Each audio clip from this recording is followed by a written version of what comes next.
Hello students, मैं doctor Jogendra Mehta. इससे पहले वाले लेक्चर में आपको मैंने कॉस्ट ऑफ कैपिटल का इंट्रोडक्शन दिया था। आज हम इस लेक्चर में बात करेंगे कि जो सोर्सेज ऑफ कैपिटल थे, जैसे डिबेंचर एक सोर्सेज था जिससे हम कैपिटल क्रिएट करते हैं।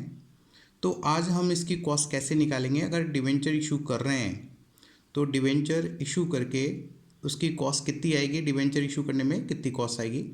देखिए स्टूडेंट्स, जो भी मैं स्टेप बता रहा हूँ बिल्कुल आप ध्यान से समझिएगा इस स्टेप को। चाहे आपके पास किसी भी ऑथर की बुक हो, कॉन्सेप्ट एक ही होता है, आपके क्वेश्चंस करने में आसानी होगी। देखिए सबसे पहले जब हम क्वेश्चंस देखेंगे तो सबसे पहले आपको ये देखना है कि उस क्वेश्चंस में आपके पास कौन से सोर्सेज से कैपिटल की रिक्वायरमेंट है। डिबेंचर इशू कर रहा है, प्रेफरेंस शेयर्स इशू कर रही है कंपनी, इक्विटी शेयर्स इशू कर रही है या रिटर्न अर्निंग है। तो सबसे पहले हमने जब क्वेश्चंस को देखा तो क्वेश्चंस में आपको डिबेंचर दिख रहा है कि भाई क्वेश्चंस में डिबेंचर्स है। जब डिबेंचर है तो उसके बाद हम सेकेंड स्टेप पे आएंगे कि डिबेंचर्स की पोजीशन क्या है, कंडीशन क्या है डिबेंचर्स की।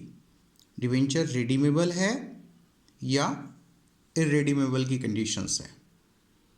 अब यदि रिडीमेबल है, अगर डिबेंचर्स रिडीमेबल है तो रिडीमेबल के केस, यदि डिबेंचर रिडीमेबल है तो रिडीमेबल के केस में हम लोग उसकी कॉस्ट कैसे कैलकुलेट करेंगे। देखिए रिडीमेबल इसका मतलब है वो ऋण पत्र, वो डिबेंचर्स जिसका एक पर्टिकुलर ईयर पे रिडम्पशन होगा, उसका हम क्या करेंगे, शोधन करेंगे। तो रिडीमेबल क्वेश्चंस में रिडम्पशन ईयर क्वेश्चन में गिवन होगा। अगर क्वेश्चन में रिडम्पशन ईयर क्वेश्चन में गिवन है तो आप समझ लीजिएगा क्वेश्चन जो है आपका डिबेंचर का वो रिडीमेबल का है। अगर रिडम्पशन ईयर नहीं है तो क्वेश्चंस आपका इरेडीमेबल की कंडीशन हो जाएगी। तो यहाँ क्वेश्चन हम देख रहे हैं कि क्वेश्चन में रिडम्पशन ईयर है, तो रिडम्पशन ईयर है तो हम इसकी कॉस्ट कैलकुलेट करेंगे। देखिए स्टूडेंट, सबसे पहले हम फॉर्मूले को समझेंगे। फॉर्मूले को समझने के बाद मैं एक एग्जांपल लूँगा, उसको फिर एक्सप्लेन करूँगा।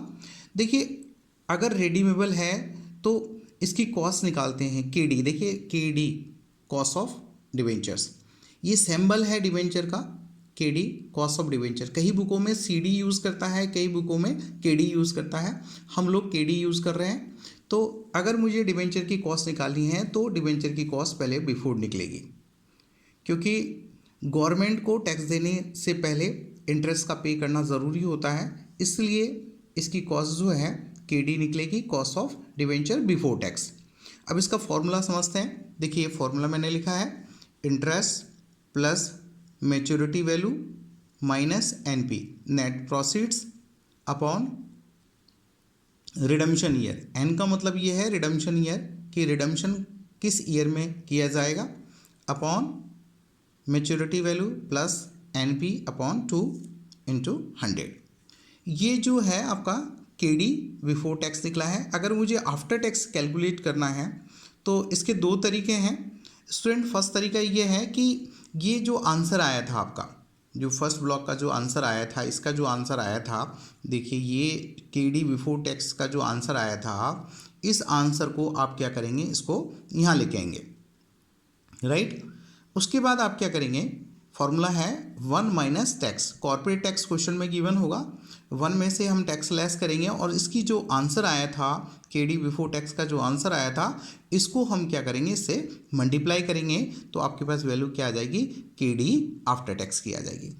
अब केडी आफ्टर टैक्स अगर हम डायरेक्ट निकालना चाहते हैं, ये हम दो फॉर्मूला इसलिए यूज़ करेंगे, कई बार क्वेश्चन में केडी बिफोर टैक्स ही पूछता है तो हमें यही फॉर्मूला यूज़ करना है। अब कई बार क्वेश्चंस में केडी आफ्टर टैक्स पूछता है, केडी बिफोर टैक्स नहीं पूछता, तो हम ये वाला फॉर्मूला यूज़ करेंगे। देखिए ये फॉर्मूला मैंने यूज़ किया है, KD after tax is equal to interest 1 minus tax.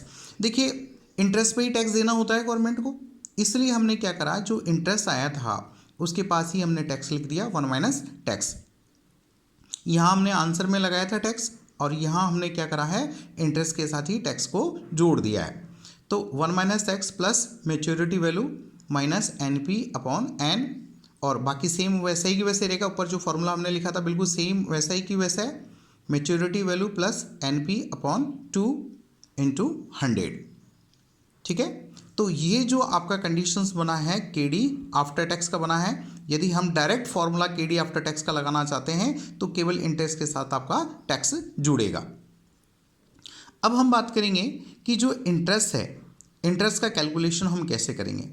Interest पहले में ये जो फॉर्मूले में जितने भी सिंबल हैं, जैसे इंटरेस्ट है, मैच्योरिटी वैल्यू है, एनपी है, एन है, ये पहले मैं आपको समझाऊंगा कि ये कैसे हम लोग कैलकुलेट करते हैं, इसकी कंडीशंस क्या होती है, कैसे हम पहचानेंगे, ये सारी चीज़ें हम पहले डिस्कशन करेंगे, फिर उसके बाद हम एक क्वेश्चन करके सॉल्व आउट करेंगे।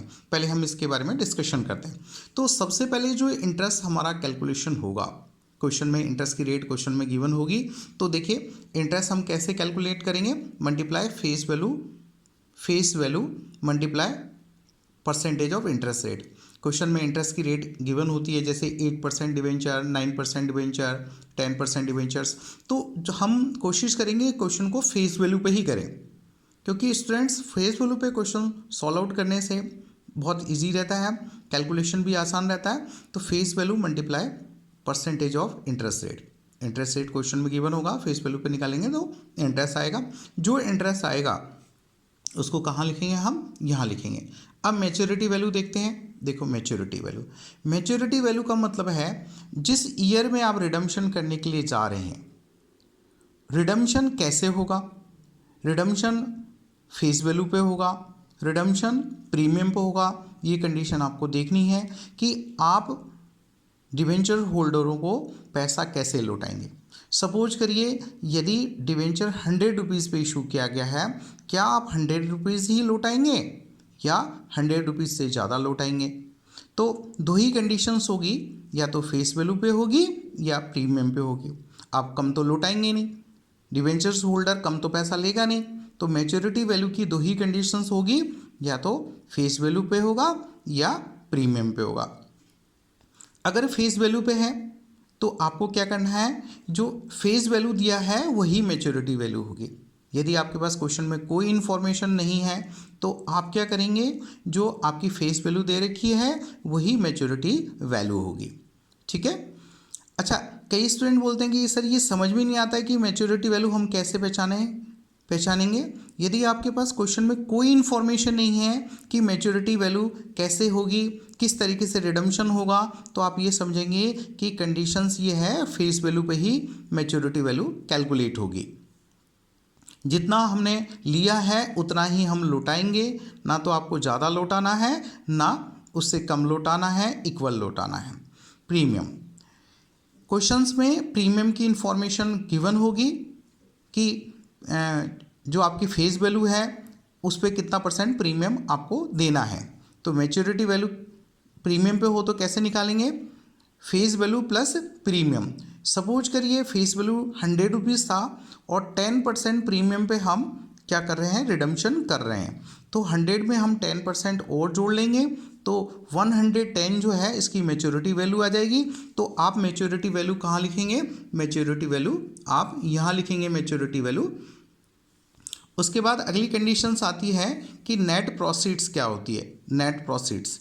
अच्छा स्टूडेंट्स ये ध्यान रखिएगा, मैच्योरिटी वैल्यू कब निकालते हैं, eight the time of redemption. जब आप रिडम्पशन करने के लिए जा रहे हैं तभी मैच्योरिटी वैल्यू कैलकुलेट की जाती है।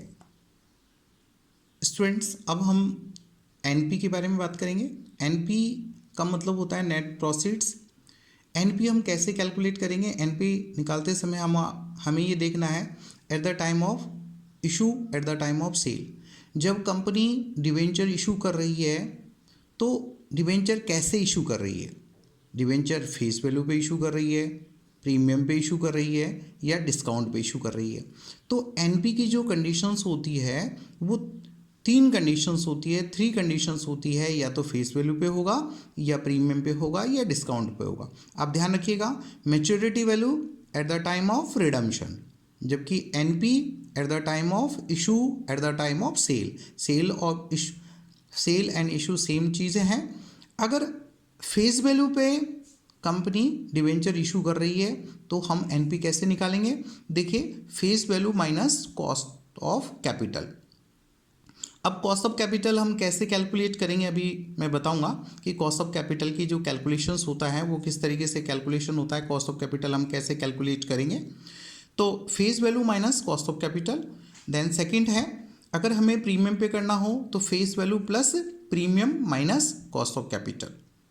उसके बाद अगर डिस्काउंट पे करना हो तो कैसे निकालेंगे? NP is equal to face value minus cost of capital plus discount. इसका मतलब डिस्काउंट और कॉस्ट ऑफ कैपिटल दोनों को जोड़ लें और फेस वैल्यू में से लेस कर लें तो एनपी निकल जाएगी। तो एनपी की कितनी कंडीशन बताई मैंने आपको? एनपी की आपको कंडीशंस बताई, एक तो फेस वैल्यू की बताई कंडीशन, एक प्रीमियम की कंडीशंस बताई और एक डिस्काउंट की कंडीशंस बताई। अब हम बात करेंगे कि जो कॉस्ट ऑफ कैपिटल है, देखिए जो कॉस्ट ऑफ कैपिटल यहाँ आपने लेस करना है वो कॉस्ट ऑफ कैपिटल कैसे निकलेगी। देखिए, कॉस्ट ऑफ कैपिटल मतलब जब डिवेंचर इशू होगा उस समय कौन कौन से एक्सपेंसेस होंगे वो चीज़ देखनी है। तो मैंने एक्सपेंसेस लिखी है। देखिए, कॉस्ट ऑफ कैपिटल निकालने के लिए face value multiply percentage of expenses. अब कौन कौन से एक्सपेंसेस उसके नेम है, जैसे अंडर राइटिंग कमीशंस हैं तो फेस वैल्यू अगर मान लीजिए 100 है और अंडर राइटिंग कमीशन 7.5 है तो 100 का 7.5 निकाल करके यहाँ लिखेंगे। उसके बाद 100 है और ब्रोकरेज की परसेंटेज जो है 1.5 है तो 1.5 करके कैलकुलेट करके रखेंगे। अदर एक्सपेंसेस की जो परसेंटेज होगी वो कैलकुलेट करके रखेंगे और प्रिंटिंग एंड अदर एक्सपेंसेस का कोई परसेंटेज होगा तो वो हम कैलकुलेट करेंगे। तो वो फेस वैल्यू पे ही हम इनकी एक्सपेंसेस का कैलकुलेशंस करते हैं। कई बार क्वेश्चंस में क्या होता है कि ये जो परसेंटेज है वो परसेंटेज गिवन नहीं होती, तो फिर क्या क्वेश्चन में गिवन होता है? क्वेश्चन में क्या होता है कि टोटल कॉस्ट गिवन होता है, क्योंकि हम लोग तो पर डिवेंचर की कॉस्ट कैलकुलेट कर रहे हैं और आपके पास क्या आ गया? टोटल कॉस्ट आ गया। उस केस पे कैलकुलेशन करने में दिक्कत आती है, तो आपको क्या करना है? पर डिवेंचर की कॉस्ट निकालने के लिए टोटल कॉस्ट में नंबर ऑफ डिवेंचर का डिवाइड करना है। टोटल कॉस्ट में अगर आप नंबर ऑफ डिवेंचर का डिवाइड करेंगे तो आपके पास ये वैल्यू आ जाएगी। अब लास्ट में हम बात करेंगे जो एनपी है, एनपी हमने कैलकुलेट कर लिया है। उसके बाद हम बात करेंगे जो एन है, जो फॉर्मूले में मैंने एन लिखा था। देखिए, जो हमारा एन था, ये ऊपर जो एन है, ये एन क्या है? रिडम्पशन ईयर है। ये जो एन है ये रिडम्पशन ईयर है, नंबर ऑफ रिडम्पशन ईयर है, number of year of maturity है कि किस साल में हम रिडम्पशन करने के लिए जा रहे हैं। इस तरीके से हम कैलकुलेट करेंगे। स्टूडेंट्स, अगले लेक्चर में हम इसका सॉल्यूशन करेंगे। एक एग्जांपल लूँगा, उसको मैं सॉल्व करूँगा। आज इस लेक्चर में मैंने आपको जो फॉर्मूला है उसको एक्सप्लेन किया है, अच्छे से एक्सप्लेन किया है। इसे आप बार बार देखें और समझें। यदि आपने मेरे चैनल को सब्सक्राइब नहीं किया है तो सब्सक्राइब करें, अपने फ्रेंड सर्किल में इसे शेयर करें और बेल आइकन को दबाना न भूलें, जिससे नए वीडियो आपके पास तुरंत पहुंच सके। जय हिंद, जय भारत।